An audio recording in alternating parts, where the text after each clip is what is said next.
Welcome back to the Citizen channel. You're all staying safe and well. Another CITY130 as we take a trip across, isn't it? Across, not down. Well, it's down and across, isn't it? To Suffolk. If you've ever been to Norwich and Ipswich, you know, there's sort of used to be quite daunting trips. Not quite as bad now in the modern age, but yeah, it's a game where we, in the very, very old days, used to leave at midnight and arrive there about 7 or 8 in the morning and play football opposite the grounds. But hey, there you go, that's another story. We're looking at City at Ipswich this time. A celebration, of course, City's 130 plus change years as Manchester City from 1894-95 and doing this during the 2024-25 season. So a little bit of a history special. A look at the old and new with City at Ipswich. I'm recording this on the 9th of January 2025. All stats and facts are correct at that time, especially the older ones, as long as I've read them correctly. And as I record this, we will play at Ipswich on the 19th of January 2025. So yes, I'll be going to that one, which I've been to Ipswich certainly a handful of times. So we'll have a look at some history between us and that lot down in Suffolk, isn't it? Our dreadful league record, and it is a dreadful league record at Ipswich. It's shocking, absolutely awful. Played 29, only won 2 out of 29, drawn 7, lost 20, scored 21 and let 47 in. And our first ever league meeting at Ipswich was fairly recently, 26th of August 1961. Even I was a couple of years old then. A rare win for City, 4-2. Of course, only one of 2 league wins there. And our biggest league win today, because not much of other options to go for, is there? And in fact, we scored all 6 of those goals that day. The attendance was 21,473. Barlow put City ahead on 13 minutes. Betts' own goal brought Ipswich level on 33 minutes. But a minute later, Joe Hayes put us back ahead, and the clubs went in at half-time level as another own goal, this time from Dave Ewing, made it 2-2 after 43 minutes. And as the game seemed to be heading for a 2-2 draw, 2 late goals by Peter Dobin on 86 and 87 minutes gave us the win. Interesting season. We finished 12th that season in Division 1, and Alf Ramsey's Ipswich, that's who managed them at the time, Sir Alf Ramsey, of course. I should give him his true credit for his title. Ipswich were champions. They were champions that season. They won the 2nd Division title the season before, and this season they won the 1st Division title, the top, of course, which was the top division at the time. So well done to Ipswich.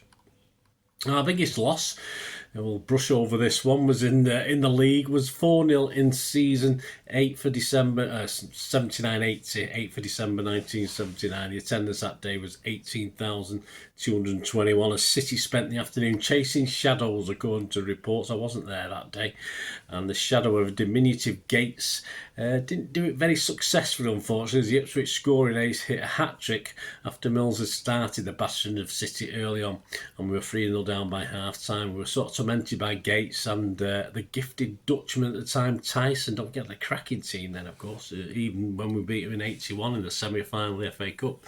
Still had a cracking team, of course. Tyson and particularly Moran was at it, pierced us far too easily. The offside trap was employed by City but flopped badly, and it's more luck than judgment that we weren't further behind or lost by more goals. And it was Big Joe, of course, Big Joe Corrigan, was probably at his peak at that time, stood between the Blues and a heavier defeat, or the Sky Blues and a heavier defeat. For City, Tony Henry did crash a late shot against the bar from 30 yards, but we were well beaten on the day. Interestingly enough, City manager then, Malcolm Allison, said, you know what Malcolm's like, he's always humble. Humble, I think the word is, isn't it? He's always humble. He said, I won't criticise my team for lack of effort. 2 of the goals were offside, said City team manager Malcolm Allison, always humble in defeat, our Malcolm. Our only other win at Portman Road, which we'll talk about then, was on the 3rd of December 1994. So many of you watching this probably were there that day. A 2-1 win. More of that in a moment. Ipswich home ground, of course. Let's have a talk about a little bit about Ipswich, a bit of their history. For over 140 years, it's been Portman Road. Of course, it's changed a little bit since the early days. Some big stats and facts about the ground. It's been their ground since 1884. It stays several other sporting events, including athletics, cricket, international hockey, American football, whippet racing. There you go, whippet racing, musical concerts, of course, and Christian events. Hallelujah. year. Ipswich were one of the first clubs to implement the use of goal nets in 1890. Yes, they kept had to fag the ball otherwise, didn't they? The first permanent stand, a wooden structure known affectionately as the Chicken Run. A few places had the Chicken Run, and I remember the one at Upton Park. That'll live long in my memory. That was a scary place. And of course, the Chicken Run was built on Portman Road side of the ground in 1906. The floodlights were switched on by club president Lady Blanche Cobbold. Obviously, Cobbold would be a very familiar name with you. For the first floodlight match at the ground, a friendly against Arsenal in February 1960. A match of the day first visited Portman Road for a game in 1968 to witness Ipswich's league fixture against Birmingham. Highest attendance in March 1975 when 38,010 fans attended a match against Leeds. The stadium underwent redevelopments in the early 2000s, which increased the capacity from 22,600 approximately to 30,300, making it the largest capacity football ground in East Anglia. Yeah, that includes Norwich. Following the death of former manager Bobby Robson in 2009, the club announced that the North Stand would be renamed a Sir Bobby Robson stand. As well as this, they've had the Sir Alf Ramsey stand, which is the South stand, and the Cobbold stand, which was the Portman's side stand, and currently simply have the West stand. I think there may be sponsors on that now. Anyway, once the Game Changer 20 limited takeover in 2021, fairly recently, was completed, the club invested heavily in the stadium to bring it more up to date after years of neglect. We got new dugouts, undersoil heating, a new hybrid pitch, slightly reduced the overall attendance to just under 30,000. After the club promotion back to the Premier League in 2024, the club had to invest heavily again into the stadium to bring it up to Premier League standards. One or two of those still up to Premier League standards, I think. This included dozens of projects ranging from new press and camera areas to increasing the away supporter allocation. And once these upgrades were completed, this increased the overall attendance to the current figure of just over 30,000. Further expansion is always planned. Ipswich Town has agreed in principle to buy a large parcel of land behind its Portman Road stand stadium with a view to extending one of the stands at the venue. The club's chairman and chief executive Mark Ashton has said that the club would love to increase the stadium's capacity to 40,000. However, he has also said that the timing is important as the club would lose 4,000 fans for 18 months during the rebuild. Yeah, it's an easy excuse, isn't it? To finish off, let's go back to that second and final, up till now, fingers crossed, win at Portman Road. It was on the 3rd of December 1994, 2-1 win over there in Suffolk. The headlines that day included these journals wrote, Mel Henderson wrote, Horton has 6 appeals, City Crocs are on the up. Tony Forrest wrote, flip for glory. Gary gives Travel 6 City a tonic. Jack Steggles wrote, Suffolk Punch almost floors groggy City. Harry Pratt wrote, Kev gives Lyle a beautying. There you go. Well, this should be up there on the screen. You'll understand them. This was from a long time ago, don't forget. Philip Craigle said Ipswich's revival falls short. Paul Hinz, more like it, isn't it? For the Pink wrote Blue Heaven for City Army. And Paul Hinz for the Manchester Evening News wrote something called The Happy Travellers. So we're going to have a look at that match report. Based on that headline, pictures by Carl Royal there on that page that's come up on the screen. So it's the Happy Travellers, and I'll give you Horton's verdict on the game in a minute.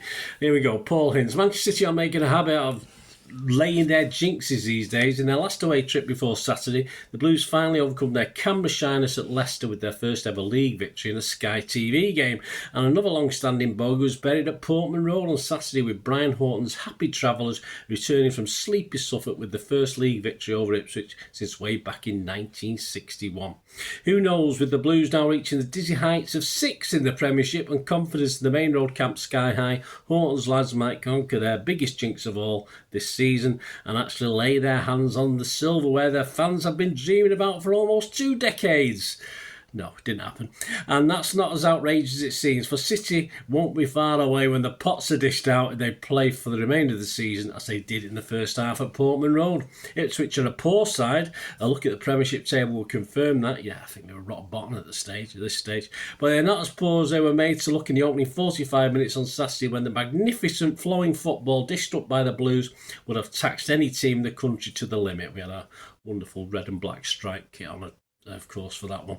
City in that opening period were quite simply on an entirely different plane to their struggling opponents who couldn't have complained. They'd gone in 5 goals down at half time. And the puppet master pulling the strings for the Blues was Gary Flitcroft in a performance which justified his manager's belief that a full England clap is just around the corner. Clap and cap as well. The powerful midfield youngster from Bolton looked quite capable of beating the Premiership's basement team on his own in a breathtaking display of strength and skill before the interval when his side could and should have run up a rugby score. With Flitcroft totally dominating the engine room, Ipswich didn't have a look in as Paul Walsh, Begrit, Nicky Summerby tore holes in the Portman Road rearguard at will, and Niall Quinn and Uwe Rossell looked capable of scoring in virtually every attack. Fittily, perhaps, it was Flitcroft himself who made the overdue breakthrough. Midway through the first half, he hit a blockbuster drive from 20 yards after Quinn, Walsh and Begrit had combined for the umpteenth time to prise open the Ipswich defence. Surprisingly, in view of City's almost embarrassing dominance, it wasn't until 3 minutes from the interval that Main Road's men took a firmer grip on the one-sided confrontation with a peach of a goal from Rossler. The quite impressive Summerby set up the chance with a wonderful forward pass which cut out three static Ipswich defenders. The big German, idolised by the Main Road fans, was in like a flash to bury a superb volley past the helpless Craig Forrest for the goal in as many matches and the seventh of his injury interrupted season. A fully fit City team would surely have made that increase that 2-goal cushion as a springboard for a run-away victory. Instead, the Blues almost let the 3 points slip. Typical City, through their fingers, not by any great improvement from Ipswich, but because of the virus which swept through Main Road towards the end of last week. By the 3-quarter mark, half of Horton's side looked as though they didn't have a gallop left in them, with Little Walsh suffering the most until he was unmercifully taken off by his manager 20 minutes from time.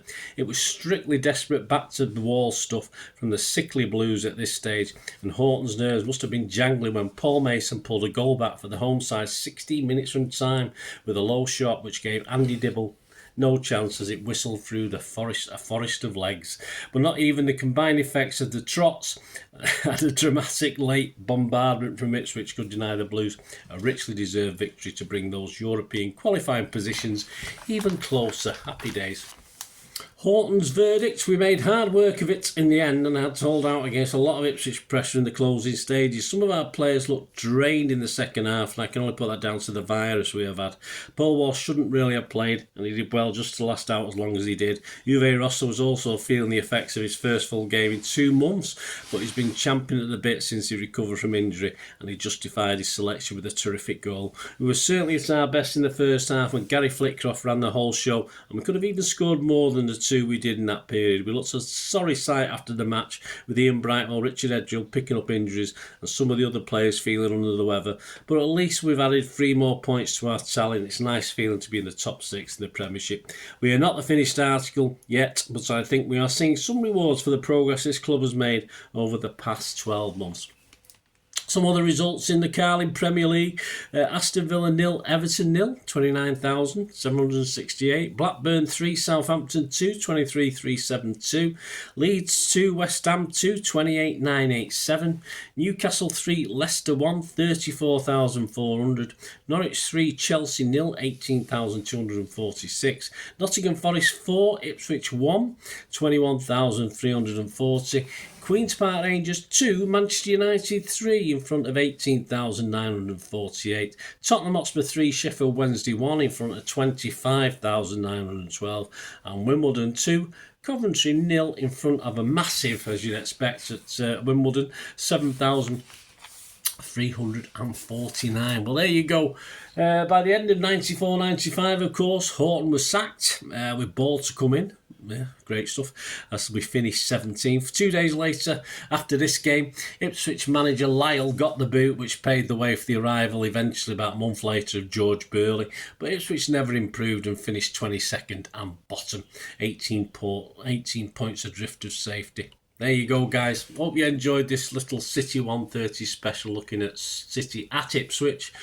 Of course, celebrating City's 1894-5 to 2024-5 season, 130 years plus, and that's what the City 130 is. Nothing to do with 115 or anything like that. No, that's something else entirely. I hope you enjoyed it, please. If you want to stay tuned, guys, it's a new year. If you can help support the channel, that'd be much appreciated. Find out ways of doing that, and if you want to contact me through my various socials, just stay tuned for information on that as well. I hope you enjoyed the feature, and yeah, if you can support me through the subscription, if you can subscribe, guys, that'd be wonderful if you've not already done so. We do actually have memberships at the moment, just 99p a month, so you get access to all my City stuff, including all the history vlogs, dozens and dozens not been published yet that you get immediate access to, and every time I do a edit and do a vlog, you get immediate access to it as well. So you can have a copy of scripts as well if you want any hard copy of the sort of things I do on matches and teams and managers and players, etc, etc. So if you can join the membership, that'd be wonderful. We do have sponsors at the moment. Piat 6505 are our current sponsor. They have a little eBay shop, so if you check in the comments section, there's a link there to the shop. They sell movie posters from the 90s and 2000s. They sell DVDs, some classic Hollywood movies, some classic foreign language ones. And if you do see anything you fancy on there, if you do place an order, just mention me, just say Bernard sent you, and you automatically get 10% reduction in the cost of your order. So fill your boots, guys, and my thanks to Piat 6505. And yeah, if you want to support the channel just by watching the ads, that helps. You know, watch the ads, let them play through while you just have to check your phone or something, let it play out. And of course, if you follow any of the links, that always works as well. You know, you follow a link to one of the ads and you fancy something. I've done it myself. I've followed a link and actually purchased something from another organisation, but you know, it can happen. It can happen. Not all ads are stuff you're not interested in. And of course, if you can give us a like, guys, that would be absolutely fantastic. All likes are much appreciated. Anyway, thanks for watching. Until the next time, of course, I only ever ask one thing, don't I? Please, I ask you all to stay safe, especially you Blues. Until the next time, come on, City. Bye for now.